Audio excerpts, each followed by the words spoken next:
Hello, welcome back to my channel. If you've never been here before, I'm Jamie. I read a ton of books. I'm in several readathons usually every month because I'm maybe addicted. Maybe not. I don't think I'm addicted. I think I just like readathons right now. Anyway, I usually do a wrap up at the end of the month. It is 6 days into the next month already.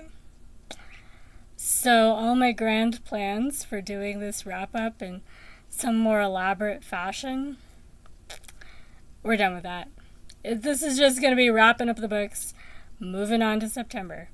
And to make it easier, I even got my wine this time. This might work. If only because the wine might make me not mind so much if I have to back up and start over on something. I'm going to try not to do that.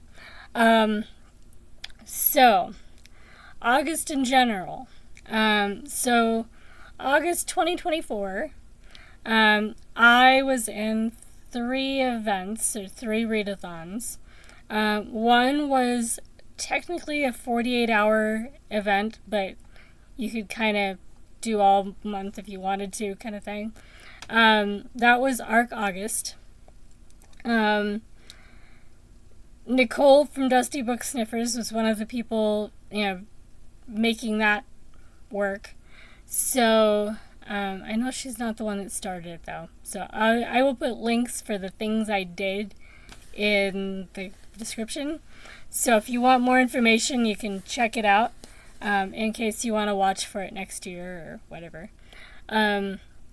I spent a lot of time on her sprints last month, so I obviously was reading arcs during Arc August, and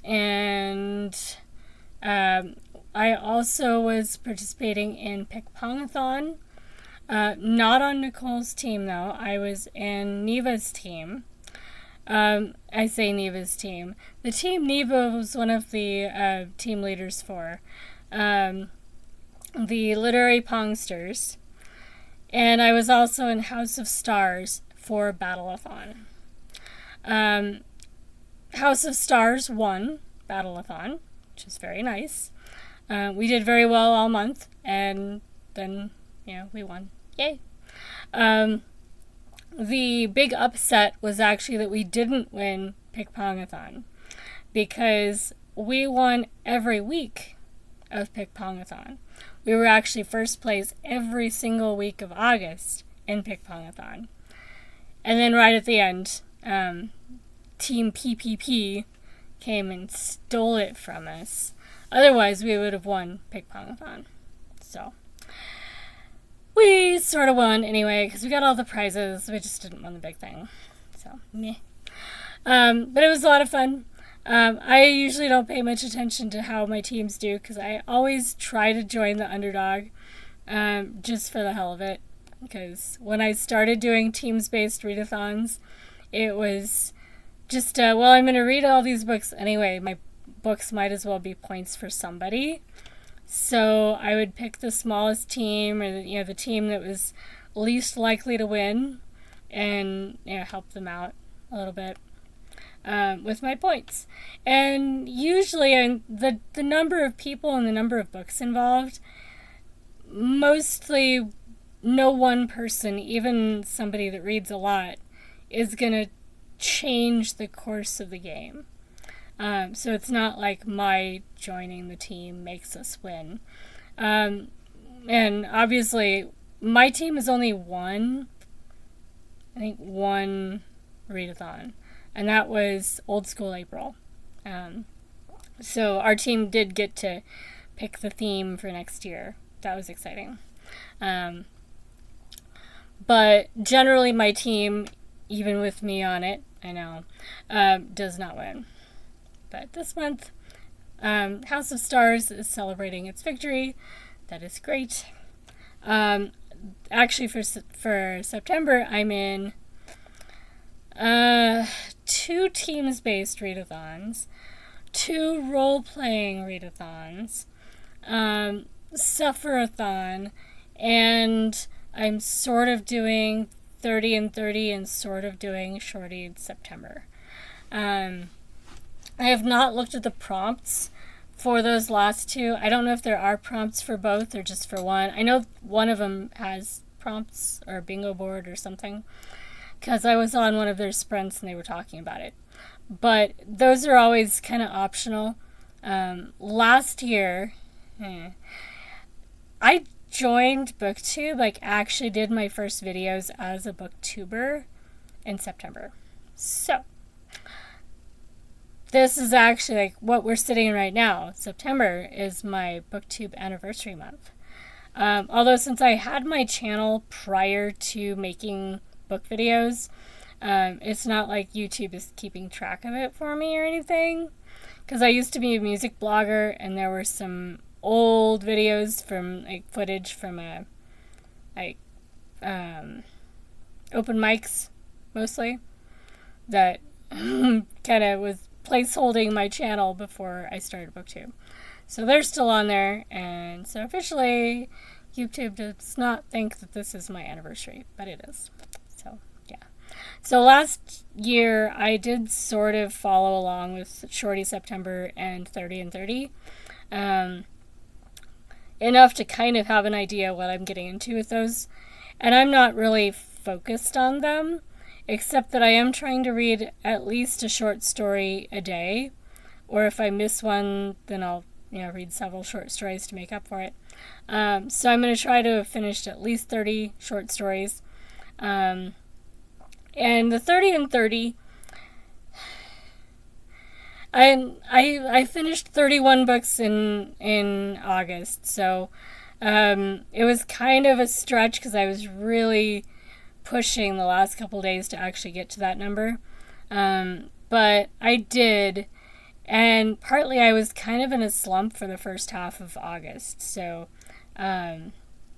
finishing 30 books in September should not be a problem. So I'm kind of doing it just by default because that's kind of how many books I read. So I might eventually look and see if there's a bingo board or prompts for that. Just for the hell of it. Yeah. Anyway, back to August. This is our August wrap-up video, guys. Not September. Let's not get ahead of ourselves. I will do a separate video talking about the first week of September in like 2 days. So we will save all the rest of speculating about September and September plans, or at least most of that, for later. So for August, I was trying to prioritize arcs, and I was doing fewer audiobooks, and trying to read fewer books at a time in general. If you know me at all, I like to have a lot of books going on, and I'll just switch back and forth between them. Like mood reading among the books that I'm currently reading kind of thing. Kind of like switching between your favorite shows. You watch an episode in one, watch an episode in another. I do try and stop at reasonable points in each one, so that it's like stopping at the end of a scene in an episode. But for a while in August, I tried to focus on just one book. That was a huge mistake. And may actually have cost us some crucial points at a crucial juncture. Considering what I'm capable of reading and what I ended up reading that weekend instead. It was very sad. I know. I'm not doing that again. It was an experiment. Kind of like the experiments booktubers do, where they try to read more than one book at a time, if that's not their normal thing. And they're like, oh my gosh, it was terrible. That was me trying to read just one book. Like, oh my gosh, it was terrible. I'm never doing it again. Ugh. Yeah. So, we'll get to that. So the first book I finished in August was a library book, starting out good. I finished Killers of the Flower Moon by David Grann. So this one is looking at kind of the plight of Native Americans in Oklahoma, and like where they came from before they landed themselves in Oklahoma, or where they were landed in Oklahoma. They ended up on land that nobody wanted, and then there turned out to be oil on that land, and so then everybody wanted it anyway. And all of a sudden, these, very poor, very isolated and picked on Native Americans were rich.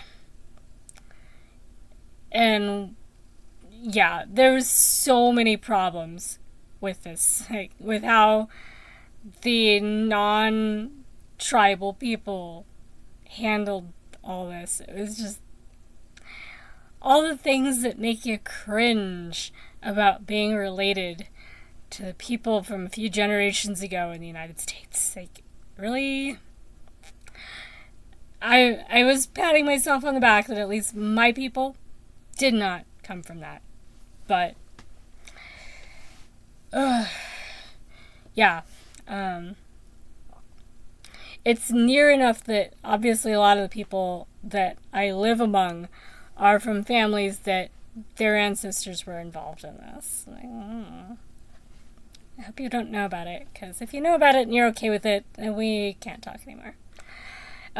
So things like, the Native Americans that had money coming in from the oil on their land, they were assigned some white person who would basically be a trustee for their money, and they'd have to get their money through this white person. So if you were not okay with the way Britney Spears was treated, think about that kind of, infantilizing of adults for an entire tribe, based solely on the fact that they're not white. So, yeah. One of those things that it was not in our history books, and yeah, it's a heavy book, but you should read it or listen to it. I did the audiobook, and yeah, it was an interesting way to start the month. I'll put it that way. Really good, really well done, and not too depressing, while at the same time covering really depressing stuff.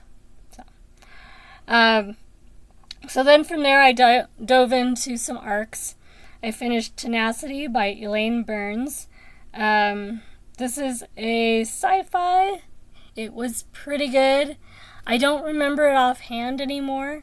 So it wasn't one of the ones that stuck out like I need to read it again or anything. It was just okay.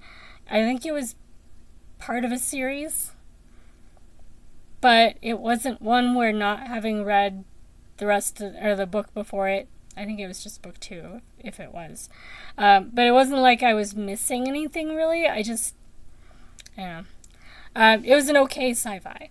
It did have LGBTQ representation, which was nice. Kind of a survival in space, if I remember correctly. Like things have gone wrong and they have to actually survive. Beyond that, I don't remember much about it. It wasn't bad, though. If you like sci-fi and you're looking for some new sci-fi, Elaine Burns does seem like an author to watch. And then Until the End of the Night by F.J. Reverso. The cover on this book is gorgeous. That's what I picked it for.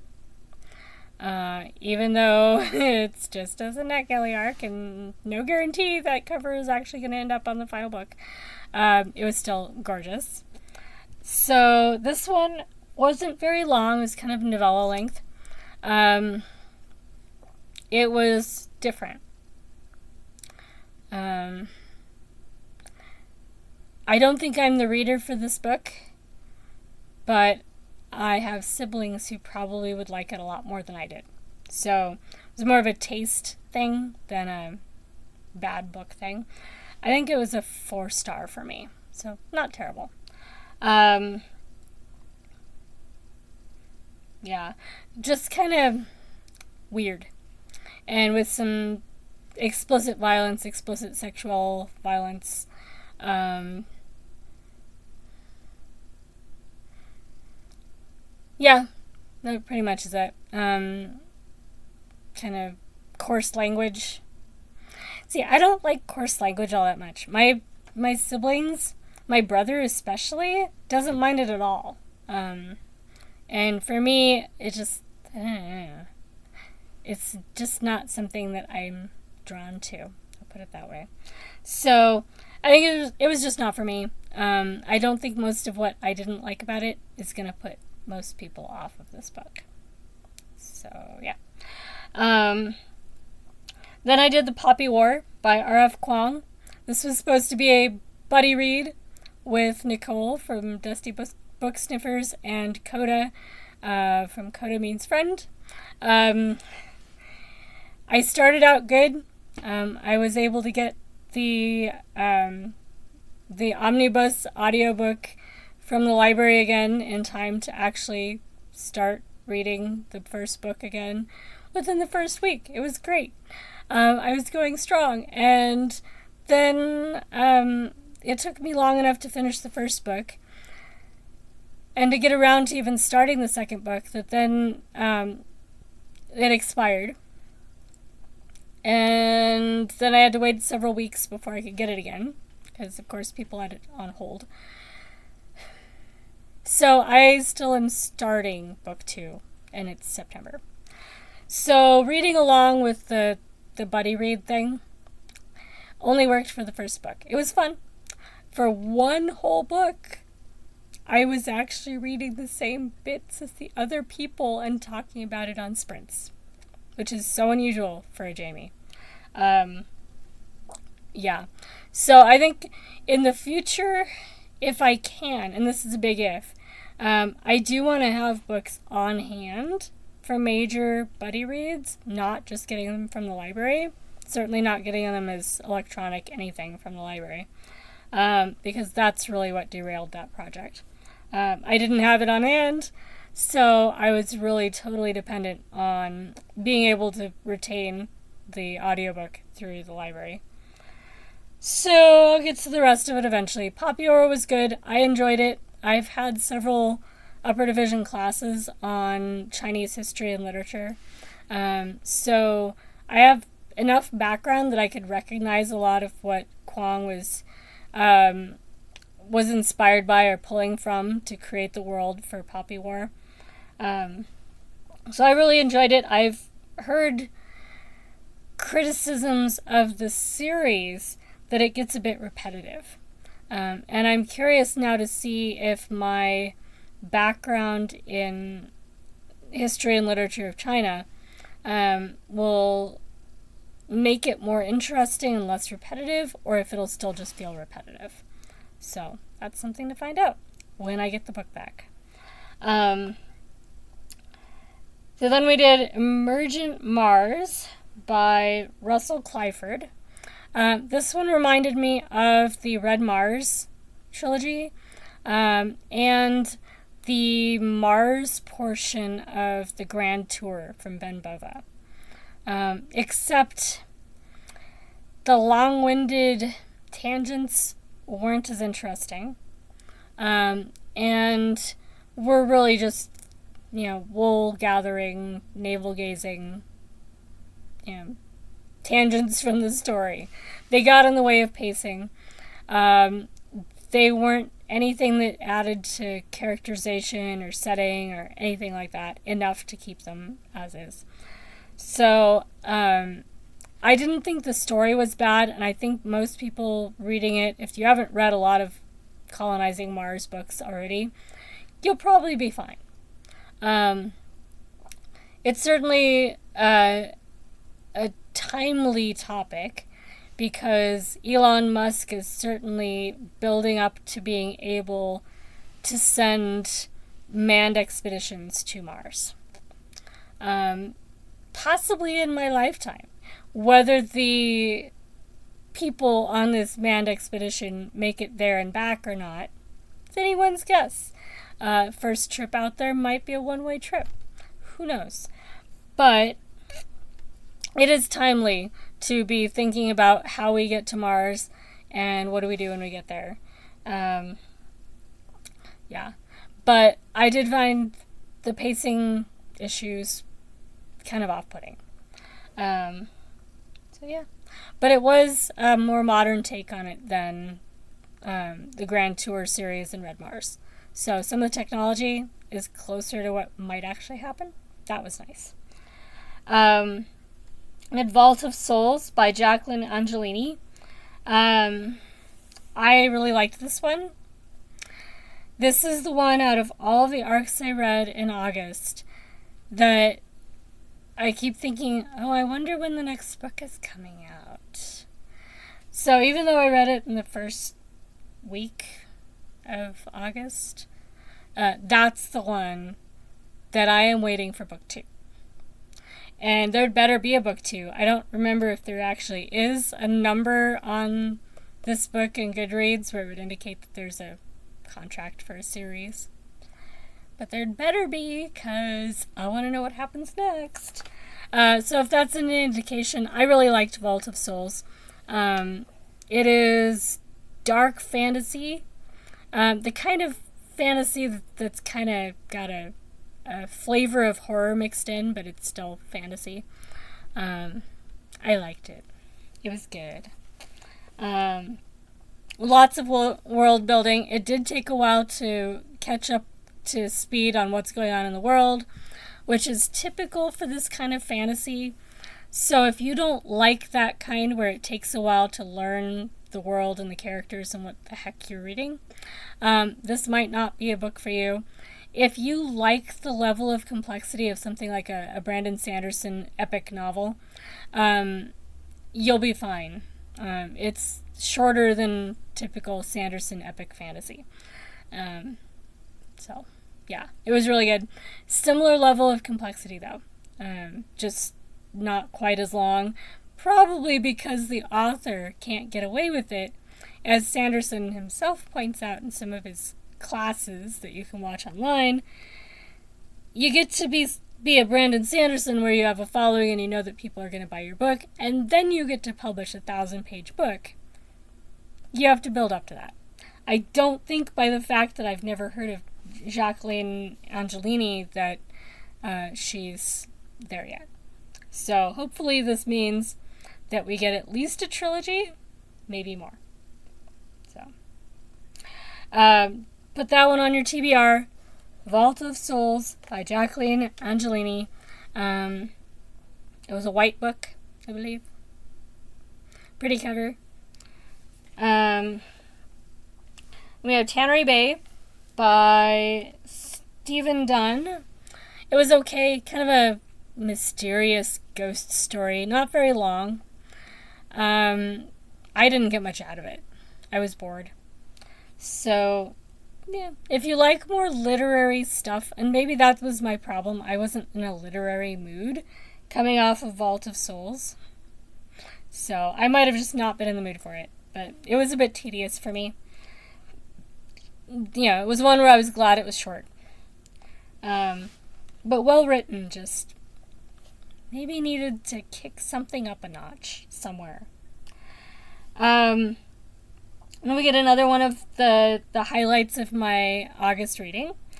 Conditions of Unconditional Love by Alexander McCall Smith. This is one of those where I love the books I get approved for on NetGalley. Like, yay! I don't know how they know that I'm a fan, but I'm glad that I got it. My stats on NetGalley, if it's, if you're only looking at that, percentage that's on your profile, I should not be getting half the books that I'm getting, because it's like 40%. And they say you should be at 80. So maybe they're looking at my more recent activity or something, but Alexander McCall Smith is a major author, and my sisters and I have been reading their books a lot. I've read more of their series than my sister has, actually, because I've been reading the 44 Scotland Street series, which is really funny. If you haven't read it, you should. With poor Bertie and his mother. And the audiobooks are really good. But this one is the Isabel Dalhousie series. She is an editor for a small philosophical journal, so academic journal for philosophy. She's married to a very hot dude named Jamie, which it doesn't have sex scenes. There's no steamy scenes in this book, so that's okay. I will let him be named Jamie. That's okay.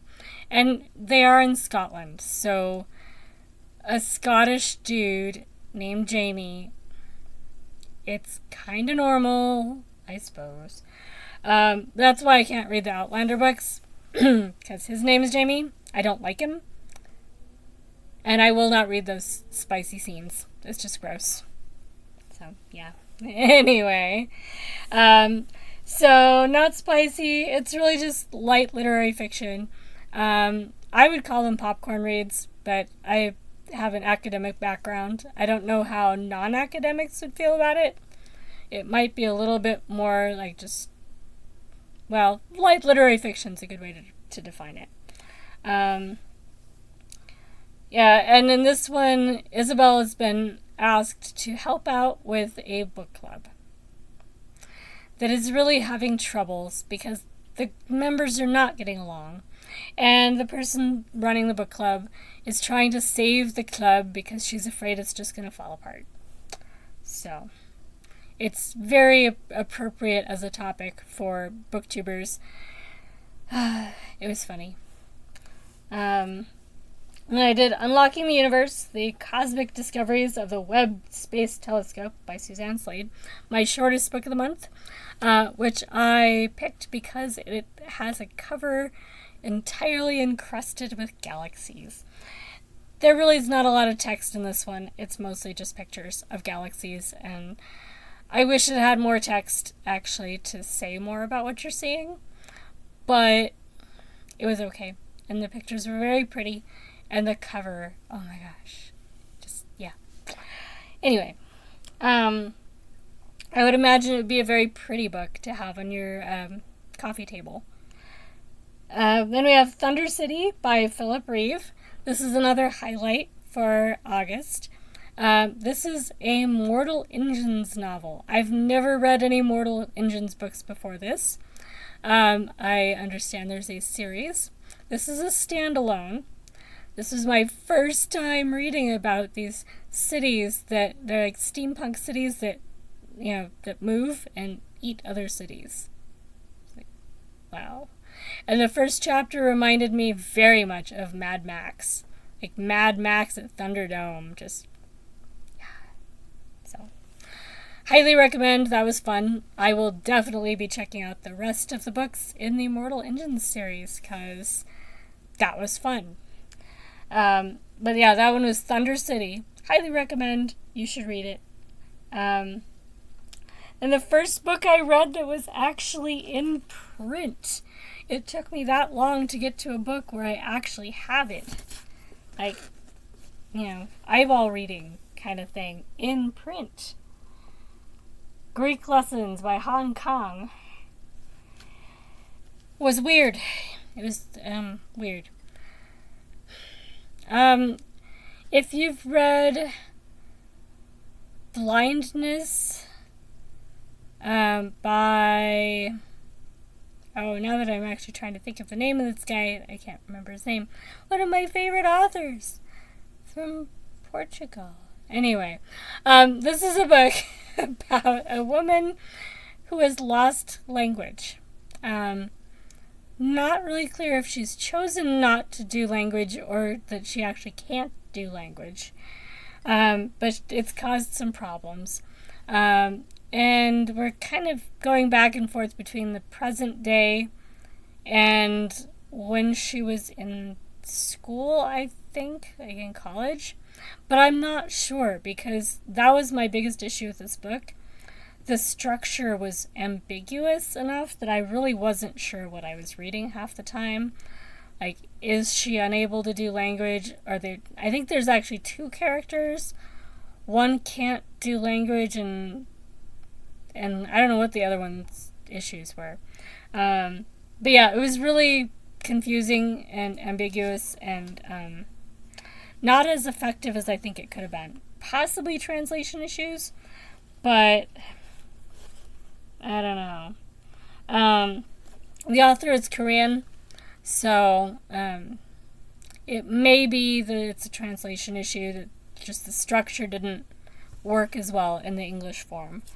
Anyway, so 4 stars from me. It was still interesting. It's not a lot of scenes that stuck. Just, I don't know, not the best. But it is short and it is different. The Nature of Our Cities by Nadine Gala. Nadina Gala.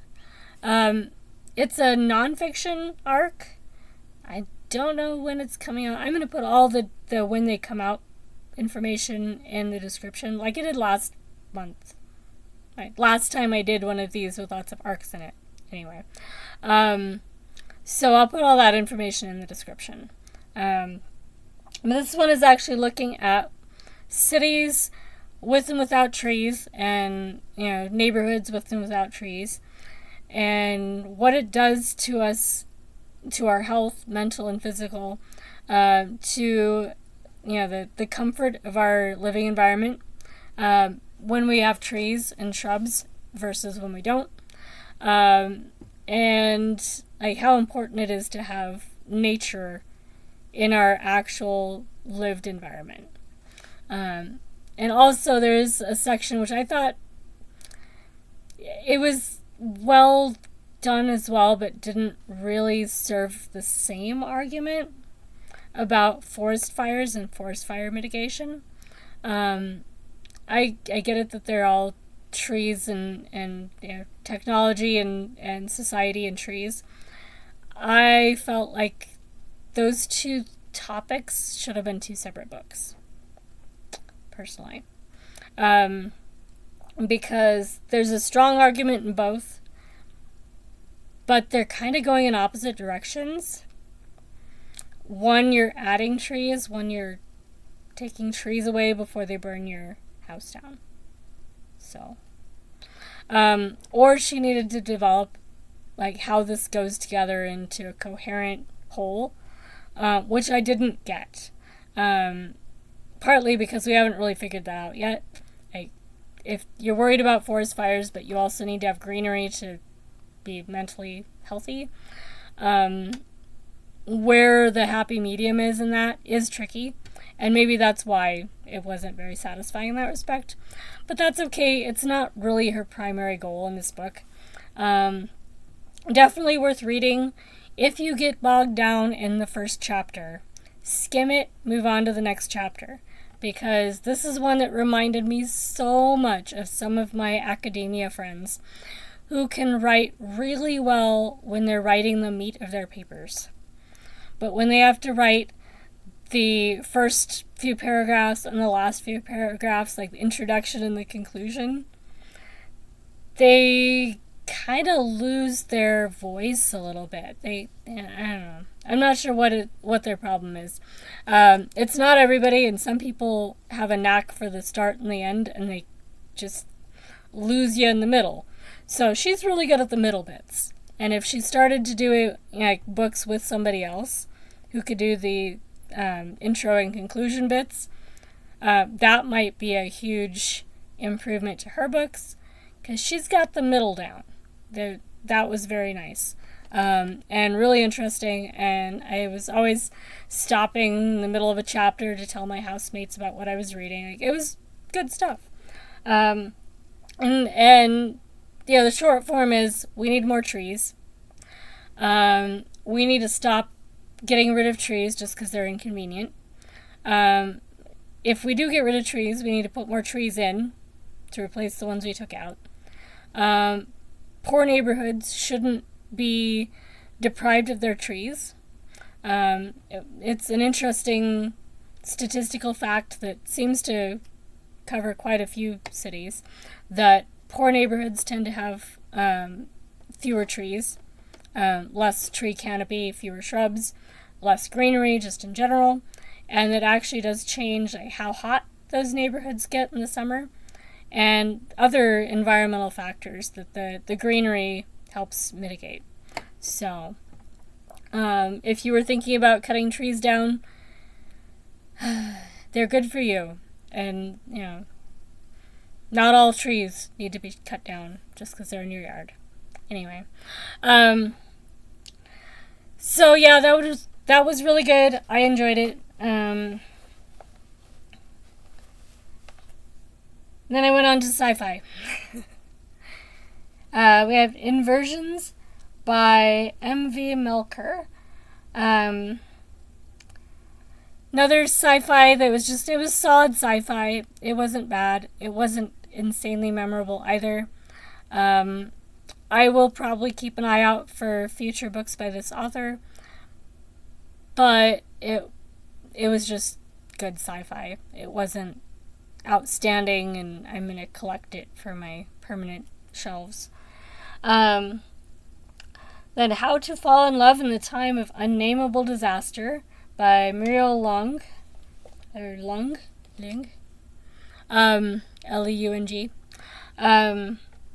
This one has LGBTQ representation very much.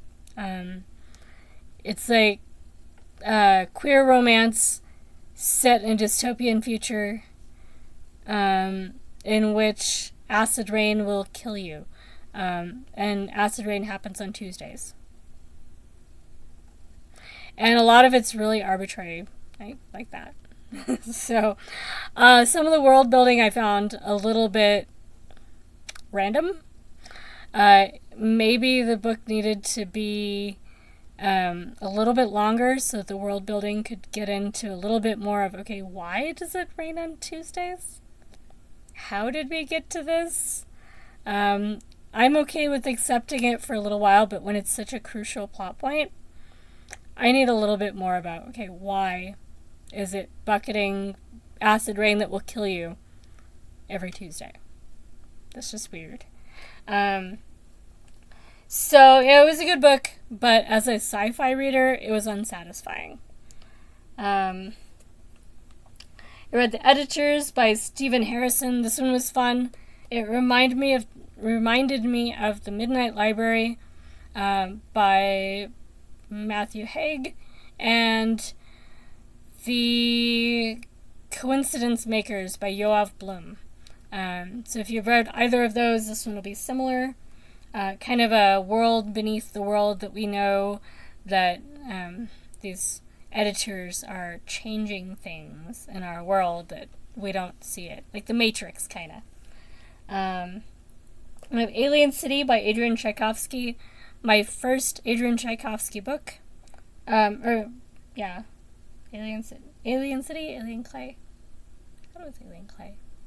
Anyway, I will put it correctly in the description, because I wrote down that, but I remember something else. This was my first Adrian Tchaikovsky. The cover is gorgeous. I've actually seen 2 colors of cover now, I think, so there may be some different cover options now. But they're all pretty. And got me started reading Tchaikovsky. I did read another one more recently. So I will talk about that in a sec. A Swarm of Butterflies by Sarah Yarwood Lovett was unsatisfying. It was a murder mystery. I didn't care. I still didn't care. The Swarm of Butterflies was a clue that I kind of could see how they were going to use it, only because the title is A Swarm of Butterflies. But the way it actually came out as a clue in the book was just all of a sudden near the end, oh yeah, and there's these butterflies. Like, really? Okay. It wasn't very well developed. So it was fun, it was fast, not the best murder mystery I've read. But it does have ecology. I will be watching this author because she was an ecologist before she became a novelist. So, quite possibly, as she gets her craft honed a little bit more, she'll be an author to watch if you like ecology, because she knows that stuff really well. Eyes of the Dragon by Stephen King, which I have somewhere behind me. Somewhere behind me. Eyes of the Dragon, fantasy by Stephen King. It was really good. Let's see if I can find it. I have it somewhere. It was really good. I actually listened to the audiobook for part of it and read part of it. My copy's really ugly anyway. You don't want to see that.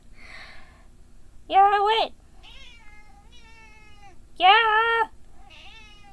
Hi, okay. Yeah, that's Katarina. You've met her before. Yeah, so Eyes of the Dragon, it's, classic fairy tale, prince, castle, evil person who's taken over castle, that kind of stuff. Not what I expected from Stephen King, and it wasn't nearly as gruesome as I expected, given that it's Stephen King. Which set the stage actually for this month. I just finished Fairy Tale, which is also Stephen King fantasy. So he does fantasy pretty well, actually. Finished Re-Entry, SpaceX, Elon Musk, and the Reusable Rockets by Eric Berger.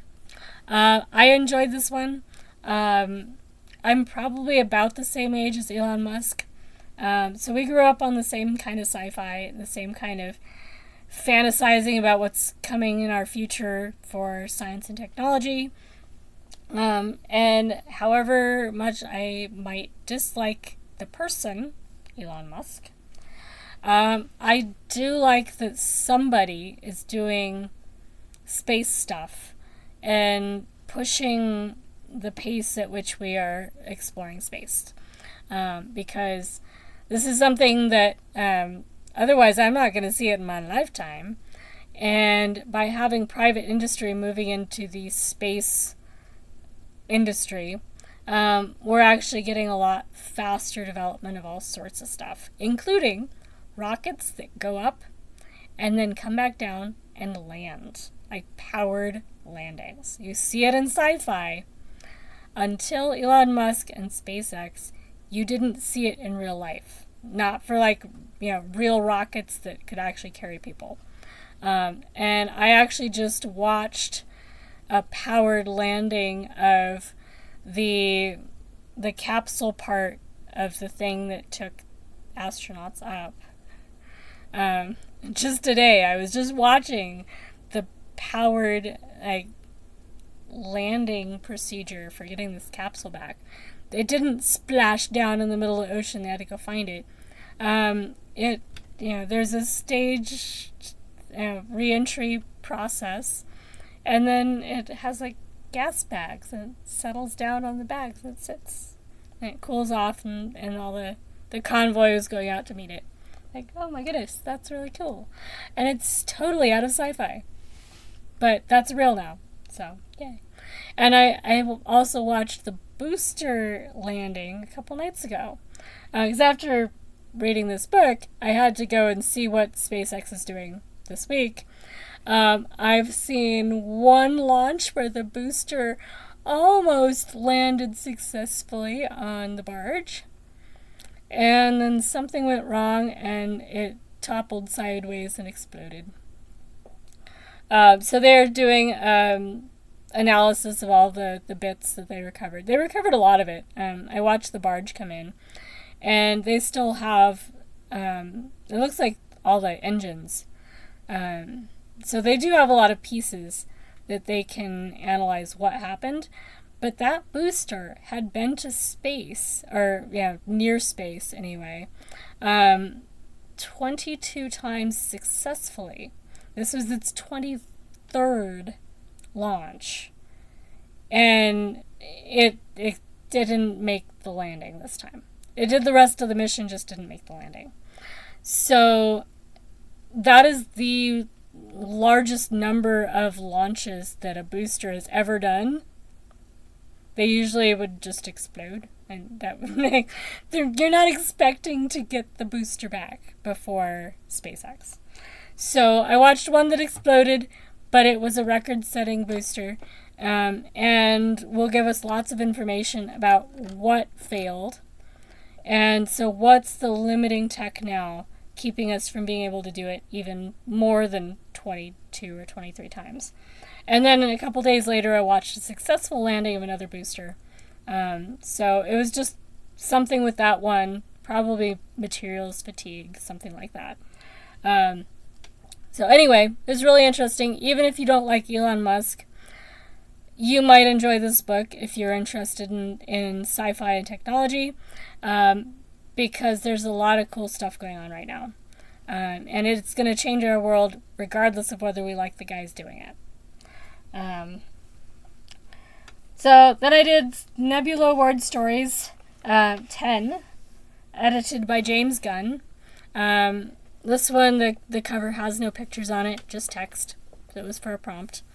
Just a bunch of short stories. It has the If the Stars Are Gods short story, which when it came out in the novel form, it's still like a novel and short stories.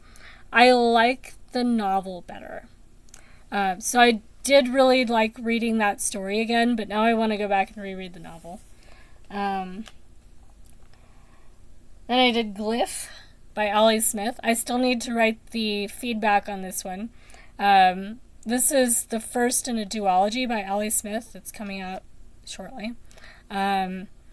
So the first book is Glyph, Gliff, and the second book is spelled differently, but it's also Glyph. So playing with language, which she does a lot. This book happens to be green, which I needed for a prompt. And also as an author I've been reading. This is another one that I was thrilled when I got approved for it, because I've been reading Ollie Smith, so now I don't have to wait for the library to get it to read this book. So that was nice. And I liked this one a lot more than I've liked the last couple Ollie Smiths I've read. Barring the Seasons Quartet. I loved the Seasons Quartet. So, companion piece, more middling, but I still enjoyed it. But I really, really enjoyed the Seasons Quartet. So this is on par with those. So it's well written, has a story, it has characters, it made sense, it's readable. Some of the stuff where she gets too experimental is not really what I'm looking for in my literary fiction. Yeah, this is dystopian duology. So, really cool. I enjoyed it. If you like Ollie Smith, check it out. I don't know when it's coming out, but that'll be in the description. I finished Trust of the Emerald Sea by Brandon Sanderson, finally. It was really good, of course. The End of the World is a Cul-de-sac by Louise Kennedy. It's a short story collection. Yes. Short story collection.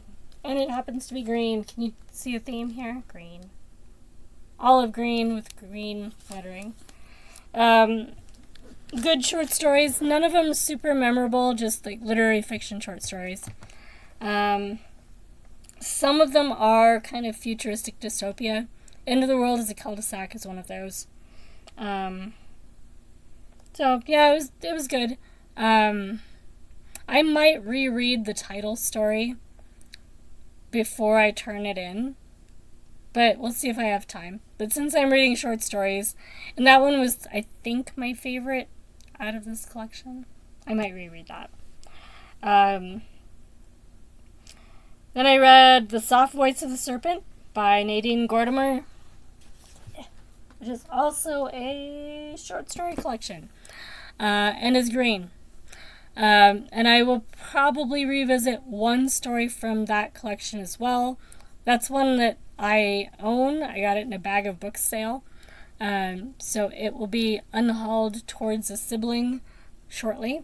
I've read a few Nadine Gordimer books at this point, so I'm getting more used to her writing. And I have, I think, 2 more on my shelves. So, not the best Chardonnay, by the way. This is the cheap stuff from Walmart. But it is tolerable Chardonnay. So, Empress of the Splendid Sea by Oscar Huelos. Very good book. If you have not read this man yet, Oscar Huelos is an excellent author. That compares, in my mind, with Julia Alvarez, whose book, The Afterlife, I am reading currently. So if you like Julia Alvarez, you might like Oscar Huelos. He wrote The Mambo Kings Play Songs of Love, which won, I think, the Pulitzer. It's a really good book. So this is also a really good book, centered around a woman who used to be, when she was a child, in an elite family in Cuba, and now she is a house cleaner in the United States, and she's just a nameless Spanish house cleaner. So it's kind of an interesting character study, and other stuff happens, but it starts out, we're just exploring what it means that she started out the way she did, and now she's cleaning houses. Then we have City of Last Chances by Adrian Tchaikovsky. This one was an audiobook and ebook that I finished from the library. It happened to be kind of olive colored, but not quite. But this is where having all those prizes from coming in first every week in Big Bang-thon was nice. Because I had under my belt a wild card sort of thing where I could substitute whatever book I wanted to mood read in place of the prompt. So I used that to make it count anyway, because the picture from Goodreads, when you made it bigger, it didn't look olive anymore. It looked kind of brown. But one of the images from the library site sure looked olive green. So I needed it to be green, but I had a way to make that work. It was really good. A little confusing. That one was one where the world building was maybe a little too elaborate, and maybe needed to slow down and focus on the world building a little bit sometimes. Yeah, it just took off running and I was lost. And I think I kind of caught up with what was going on, but not enough. So I'm going to be starting some more of his books soon. I think I have one of his series queued up for this month. I'm hoping that his series are a little bit more comfortable in their pacing so that I don't feel like I'm lost the entire book, because that may be what was going on with this one. If it's not one where there's 3 books that he can do the world building through. Yeah, I don't know much about it. It was just a pretty cover and I read it. It was really good, but might have been better. If I was less confused, it would have been a 5-star. It was about a 4.5 stars. The Nightingale by Kristen Hanna. This is the one where I was trying to read one book.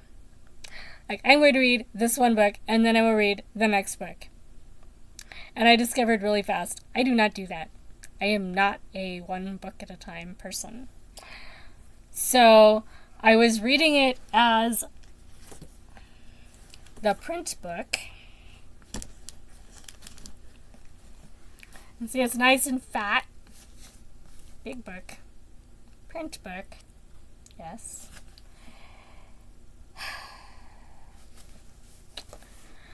And then I found the audiobook and listened to it while doing admin sort of stuff, and yeah. Got it over with and moved on to my normal style of reading. So, not doing that again. I lost so many points just by not being able to read multiple books at once. And yeah, this is one of the books I got from a bag of books sale, so Like, it's got a library sticker on it. It's also got a price in it. So, it was really good. I enjoyed it. It's historical fiction about a girl who's doing like the equivalent of the Underground Railroad in the United States, like the, shepherding slaves out of slave states. Except that we're following a girl, 19-year-old girl in occupied France during World War II, who is shepherding downed RAF pilots out of occupied France, over the mountains into Spain, initially anyway. And her name, her code name is the Nightingale. So that was really good. Then I did The Crazed by Ha Jin. I know I just had it. There it is. The Crazed by Ha Jin, which takes place in, and this is going to be where I wish I remembered my dates a little bit better. Was it 89 that we had Tiananmen Square massacre? I think it was 89. I know I was old enough to be watching it on the news. So, I don't remember if it was the same year as the collapse of the Soviet Union or the fall of the Berlin Wall. But it was one of those memorable moments in watching the news as a kid. It was somewhere around there, like 89-ish. So that's when this book is set. It's set around a guy who is taking care of his fiance's father, who has had a stroke and can't afford round-the-clock care, and so he's helping take care of this guy. His fiance is in Beijing, and she's waiting for him to get a better job in the party in Beijing, which might involve passing some tests to go to a better university to get a degree. But either way, he's supposed to eventually meet her in Berlin, and they're going to get married and all that. But the father has some interesting backstory, and by the end of, taking care of this guy through his dying days, our main character is questioning things, and then he gets caught up in events at Tiananmen, and no longer has a spotless record. He hasn't done anything necessarily, he's just suspicious enough that he's not really wanted, and maybe he's actually going to be arrested, and so everything changes. So it's one of those. I found it a little vague, but it's very philosophical. So if you're looking for that kind of, world literature sort of book, it was well done. I think I have a couple other books by Ha Jin, so that author will probably show up again in future wrap-up videos. Then I have Alien Earths, a nonfiction about looking for life on other planets. It was really good. I like that it's by a woman, and that this woman is involved in the science that is looking for planets. So that's nice. Nice representation of female activity in science. I took a whole class on looking for life in outer space when I was in my physics era. So a lot of this for me was a review, but it was well written for the lay reader, so I don't think you would be too lost if you've not been in science classes and wanted to read this book. And it really is interesting. Like what we think, we as in the scientific community, about the likelihood of life on other planets, what that life might look like, with sending probes out further outside of our solar system. It is no longer such a trivial question whether we're going to scare up attention for ourselves from other life forms out there, because we are sending things that are actually leaving our solar system that somebody might notice. Or could they? So all that's kind of in this book. And there's an equation that you feed your best guesses into that spits out how likely it is there's life on other planets, which is, adding up all your guesses and you get a bigger guess, basically. But some of it's more sciencey than others. Like there is a range of distance from a star based on how hot the star is for where there's going to be liquid water on planets. If the planet is too close, the water burns off. If the planet is too far, the water is all ice, or you get gas giants where it's not even a solid planet. And there's possibilities for water still, like some of the moons around Jupiter and Saturn probably have liquid water. But it's not the same process, and we're still finding out if it's possible for like Titan to have life on it, which it might, but we don't know. So yeah, it's a cool book, cool topic. I would probably have liked it slightly more if I had had a little less background, just because some of it was just a review. But it's been a while, so I do recommend it. Then I had the Deep Sky and Fear. Those are my last two. So Deep Sky. Oh, somebody was talking about pregnancy tropes on Sufferthon. If you need a Sufferthon, if you need a pregnancy trope book, this book, Deep Sky, bunch of women on a spaceship heading out to colonize a new world. So they're even connected. This is great. And they both have galaxies on the cover. See? Stylized galaxy. So they're expected to have babies while they're in space. Very much like some species will, have their babies so that they can rear them during the part of the year where they're not at the most harsh conditions yet. Like think of emperor penguins. And they put all their babies in flotillas of babies on the Arctic ice or the Antarctic ice. And the babies just stand in these little flotillas, and they, protected by the dads while the moms go off and get fish, and then vice versa. They do this because the babies have to be a certain size and strength to be able to generate enough heat in their little muscles and be big enough to, retain all that heat, and to swim strong, and to have normal feathers instead of down so that they can actually stay warm inside their feathers.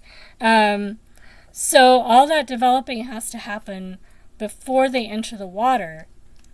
And so, they do their growing up during the winter, and then they go to the edge of the ice and they jump in, and they are ready to jump in the water and swim away from the predators that are waiting to pick off young penguins. So I was very much reminded of that kind of life cycle in this book. Like, people are trying to mimic this. So they're supposed to make babies while they're traveling, and then when they land, they'll already have teenage babies, something like that. So they'll survive colonizing better. It was really weird, and my feminist self is like, oh my gosh, you signed up for what? Ugh. And then, of course, our main characters had something happen while she was in cold storage in the deep sleep that made it so that she's not very fertile. She hasn't successfully been impregnated yet. And so this is a problem. So there was a lot of cringe going on reading this book. But it made sense. I suppose eventually the logistics of this kind of thing, yeah, you have to figure out how to get the babies to the colony world somehow. And the distances involved, it actually makes sense. It's just, what happens if you're not in the initial astronauts that are taking off on this expedition? What if you're born in space and you're someone who doesn't want to have babies? And there's several generations that are supposed to happen before you get to where you're going. Actually, there's several other sci-fi books that take on something like that. And it is a problem. But, yeah. So it was one of those. It was good. Japanese, I believe, in cultural influence, origin at least. Anyway, really interesting. I do recommend it, but if you're sensitive to the things I cringed about, you might cringe just a little bit. And then we have Fear, a short novelette, Greek, I think in translation from the Greek.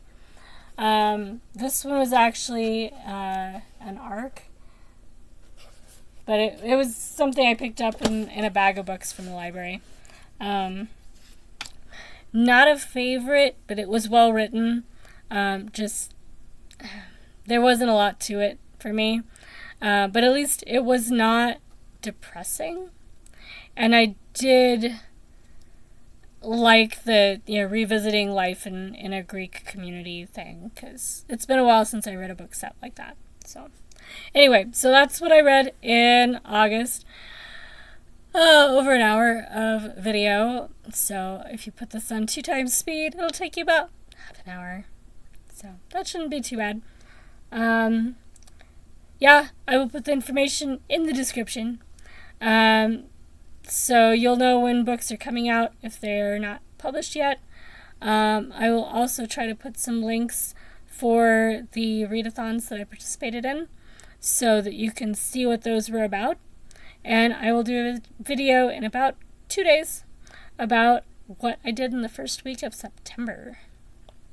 So, hopefully you had an excellent week.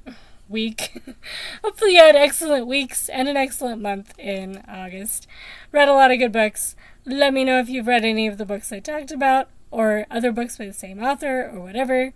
And yeah, I will see you guys in the next video. Talk to you soon, guys. Bye!